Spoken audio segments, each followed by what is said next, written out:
हाय नमस्कार फ्रेंड्स, मैं अनुपम सिंह आज आपके लिए एक बार फिर हाजिर हूँ आपकी पढ़ाई से रिलेटेड नया टॉपिक लेके present perfect continuous interrogative plus negative part 2। इससे पहले आपने जो कवर किया था वो किया था present perfect interrogative plus negative part 1 present perfect continuous. Okay guys, तो आज जो हमारा टॉपिक है वो प्रेजेंट परफेक्ट का लास्ट टॉपिक है। इसके बाद हमारा प्रेजेंट परफेक्ट क्लोज हो जाएगा। हम फिर नेक्स्ट बनाएंगे पास्ट पे हम काम करेंगे, जिसमें पहला आता है पास्ट इंडेफिनिट। तो गाइस, सबसे पहले आपको पता होना चाहिए कि इंटरोगेटिव प्लस नेगेटिव पार्ट 2 है क्या। मैंने अपने प्रीवियस वीडियो में भी आपको बताया था, जैसे प्रेजेंट वाले में, प्रेजेंट परफेक्ट वाले में, प्रेजेंट कॉन्टिन्यूस वाले में, प्रेजेंट इंडेफिनिट वाले में, ये किसी भी सेंटेंस के बीच में यदि कोई WH फैमिली वर्ड आ जाए तो सबसे पहले हम उसी वर्ड की अंग्रेजी लगाते हैं। लेकिन यदि किसी के आरंभ में कोई WH फैमिली वर्ड आए तो हम उसकी अंग्रेजी नहीं लगाते, वो हमने पार्ट 1 में कवर किया है। तो गाइस, इसमें यदि कोई सेंटेंस के बीच में कोई WH फैमिली वर्ड आए तो सबसे पहले उसी शब्द की अंग्रेजी लगाएंगे। उसके बाद अकॉर्डिंग टू सब्जेक्ट हम हेल्पिंग वर्ब हैज या हैव, इन दोनों में से किसी एक का यूज करेंगे। उसके बाद सब्जेक्ट देन बीन। कहने का सिंपल तात्पर्य यह है कि हैज बीन और हैव बीन के बीच में हम सब्जेक्ट का प्रयोग करेंगे। उसके बाद वर्ब की first form, then ING, then object और सिंस फॉर देन टाइम। ठीक है गाइस, तो ये टॉपिक रहेगा आपका प्रेजेंट परफेक्ट कॉन्टिन्यूअस इंटरोगेटिव का। उसके साथ साथ यदि नेगेटिव भी हो टेंस तो उसमें क्या करेंगे, सबसे पहले WH फैमिली वर्ड की स्पेलिंग, उसके बाद हैज या हैव में से एक सब्जेक्ट के अनुसार, then subject plus not plus been. यहाँ क्या कर रहे थे हम, हैज बीन और हैव बीन के बीच में सब्जेक्ट लगा रहे थे। यहाँ क्या हो जाएगा, हैज बीन और हैव बीन के बीच में सब्जेक्ट प्लस नॉट का यूज हो जाएगा। बहुत सी जगह पे क्या होता है कि इसमें जब नेगेटिव वाला भी आता है तो सब्जेक्ट से पहले शॉर्ट फॉर्म में हैजंट और प्लूरल के लिए हैवंट का यूज करते हैं, सब्जेक्ट के बाद नॉट का प्रयोग नहीं करते। हैजंट शॉर्ट फॉर्म में बोलते हैं हैजनेट को और हैवंट शॉर्ट फॉर्म में बोलते हैं हैव नॉट को। जैसे यहाँ बता देता हूँ आपको, HASNT, हैजंट HASNT, और हैवंट HAVENT।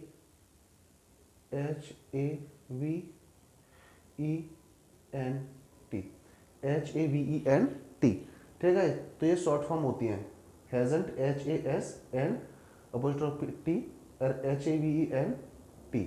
तो ये होती हैं आपकी शॉर्ट फॉर्म, जिसको हम मिक्स करके बोलते हैं हैज नॉट और हैव नॉट को हैजंट और हैवंट। तो गाइस, इसमें एग्जांपल मैंने आपके लिए लिए हुए हैं। अच्छा, एक बेसिक चीज़ और है, आप यहाँ पे आपको दिख रहा होगा प्रेजेंट परफेक्ट कॉन्टिन्यू टेंस। देखिए, कॉन्टिन्यूअस लिख दो या कॉन्टिन्यू लिख दो, बात एक ही होती है, क्योंकि कॉन्टिन्यू मीन्स जारी रहना होता है और कॉन्टिन्यूअस मीन्स भाई समय का जारी रहना होता है। तो आप यहाँ पे कॉन्टिन्यूअस करना चाहते हो कॉन्टिन्यूअस कर दो, कॉन्टिन्यू करना चाहते हो कॉन्टिन्यू कर दो, प्रेजेंट परफेक्ट कॉन्टिन्यू टेंस। ठीक है, तो उसमें कंफ्यूज मत होना। नेक्स्ट, अब हम आते हैं अपने एग्जाम्पल्स के ऊपर। एग्जाम्पल्स हमने यहाँ पे डाले हुए आपके लिए। राजेश सन 1980 से कहाँ रह रहा है। राजेश सन 1980 से कहाँ रह रहा है, तो कहाँ, ये WH फैमिली वर्ड है, कहाँ, तो सबसे पहले हमने इसी की अंग्रेजी लगा दी वेयर। उसके बाद हैज या have according to subject helping verb. Rajesh क्या है, सिंगुलर एक वचन, तो सबसे पहले हमने क्या लगाया यहाँ पे, helping verb has. Where has, then subject Rajesh, been complete हो गया, वेयर हैज राजेश बीन। अब रहना, वर्ब क्या है, लिव, LIVE, ING जोड़ेंगे तो ई हट जाएगा, ING पुट हो जाएगा, तो क्या हो जाएगा, living. Where has Rajesh been living सन 1980, निश्चित समय, सिंस 1980। यदि यही होता, कमल सन 2005 से कहाँ पर नौकरी कर रहा है, कहाँ पर नौकरी कर रहा है कमल, तो क्या हो जाता, where has Kamal been doing job, job करना, डूइंग जॉब, कब से, सिंस 2005। तो आप बेसिकली आपको पता होना चाहिए आपका ऑब्जेक्ट क्या है। यहाँ पे रहना था आपका ऑब्जेक्ट, तो लिव लगा दिया। ठीक है गाइस, अब ऐसे ही और ऑब्जेक्ट होता कोई तो हम इसको चेंज कर देते। सपोज यहाँ पे प्लूरल सब्जेक्ट होता वे सन 1980 से कहाँ रह रहे हैं, तो क्या होता, where have they been, where have they been guys. Next है, तुम सब सुबह 4 बजे से क्या कर रहे हो, तुम सब सुबह 4 बजे से क्या कर रहे हो, तो क्या की अंग्रेजी क्या होती है, व्हाट। तो what have, what then helping verb, plural है सब्जेक्ट, तुम सब प्लूरल तो हैव लगा दिया, व्हाट हैव यू ऑल तुम सब, you all been, helping verb has been और हैव बीन के बीच में सब्जेक्ट आ गया, what have you all been, क्या कर रहे हो, करना, डू हेल्पिंग वर्ब है, डूइंग वर्ब की first form, doing, what have you been doing since 4 AM, सुबह 4 बजे से। तो हमारे पास निश्चित समय तो क्या, सिंस 4 AM या सिंस 4 o'clock, ठीक है। नेक्स्ट है, आज सुबह से जानवर क्यों नहीं दौड़ रहे हैं, आज सुबह से जानवर क्यों नहीं दौड़ रहे हैं, तो क्यों और नॉट, WH फैमिली वर्ड भी आ रहा है और नॉट भी आ रहा है इसके अंदर, तो हम क्या करेंगे, हैज बीन और हैव बीन के बीच में सबसे पहले सब्जेक्ट लगाएंगे देन नॉट लगा देंगे। तो वाई हैव, प्लूरल है, why have the animal, sorry, why have the animals not been running, why have, देखिए आज सुबह, आज दोपहर, यदि ऐसा कोई वाक्य आ जाता है तो ये मान लीजिए कि ये समय दिया हुआ है लेकिन हमारा सब्जेक्ट यहाँ से स्टार्ट हो रहा है, ठीक है। तो आप इसको इग्नोर कर दिया करो, क्योंकि आप सोचोगे टुडे मॉर्निंग वाई, है ना, तो आप कंफ्यूज हो जाओगे।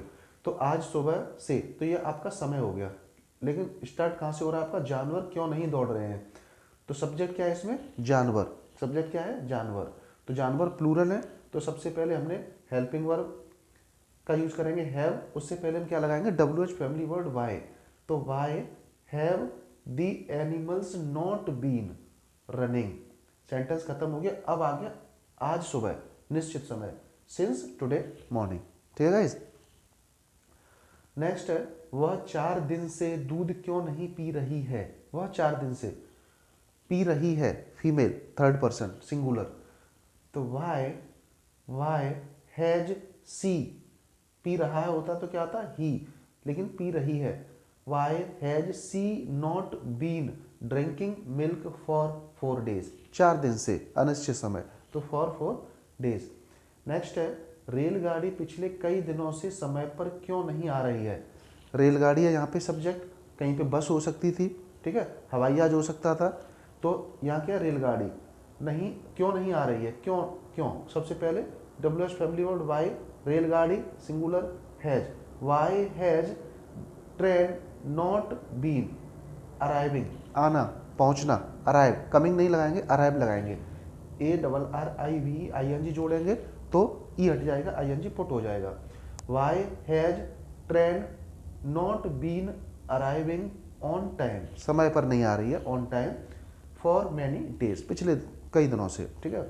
यदि ये होता रेलगाड़ी पिछले कई दिनों से प्लेटफॉर्म पर, तो किस पर, प्लेटफॉर्म पर समय पर क्यों नहीं आ रही है, तो क्या होता, why has train not been arriving at platform on time for many days.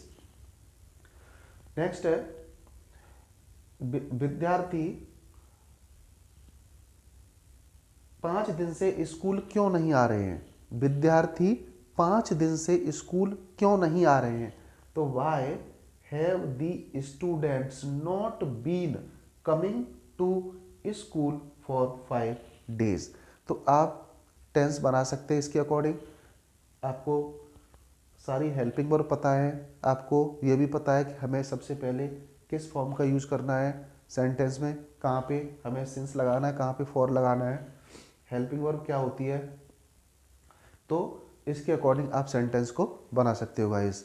I hope आज का वीडियो आपको अच्छा लगा होगा, अच्छा लगा हो तो लाइक करें, सब्सक्राइब करें, शेयर करें और अपनी पढ़ाई निरंतर जारी रखें और दूसरे बच्चे जिनको नहीं आता उनको समझाते रहें। फिर मिलते हैं हम नेक्स्ट वीडियो में, पास्ट इंडेफिनिट अब अपना स्टार्ट करेंगे। जब तक अपना ध्यान रखें, सेहतमंद रहें। नमस्कार, राधे कृष्णा, जय श्री राम।